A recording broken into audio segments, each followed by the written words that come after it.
Facebook et Twitter accusés d'avoir bloqué un article controversé sur Biden.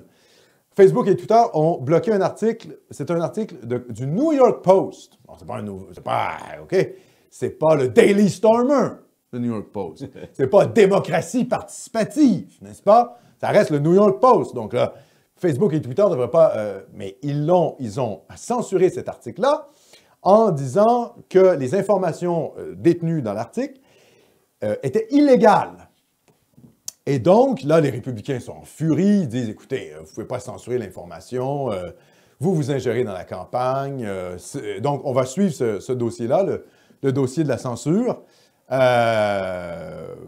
C'est assez drôle de voir. On va voir qu'est-ce que les États-Unis vont faire.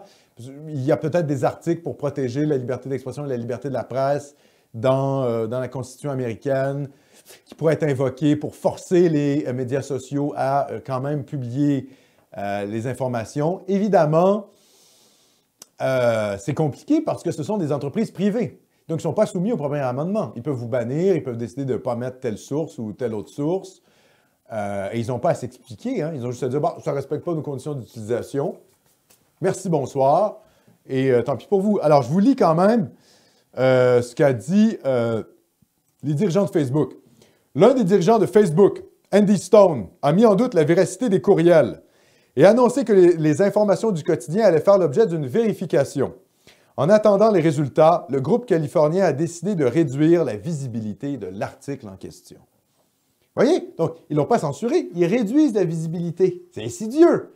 Hein? Ils font baisser, finalement, l'algorithme. Ils font en sorte que l'algorithme fait en sorte que, ben, vous voyez moins l'article. Ah, ils sont bons quand même, les gauchistes, pour manipuler les élections. Le New York Post affirme s'être procuré une copie du disque dur d'un ordinateur portable laissé pour réparation par Hunter Biden dans un magasin du Delaware en avril 2019. La copie serait arrivée entre les mains de l'avocat personnel de Donald Trump, Rudy Giuliani, qui l'aurait ensuite fourni au journal.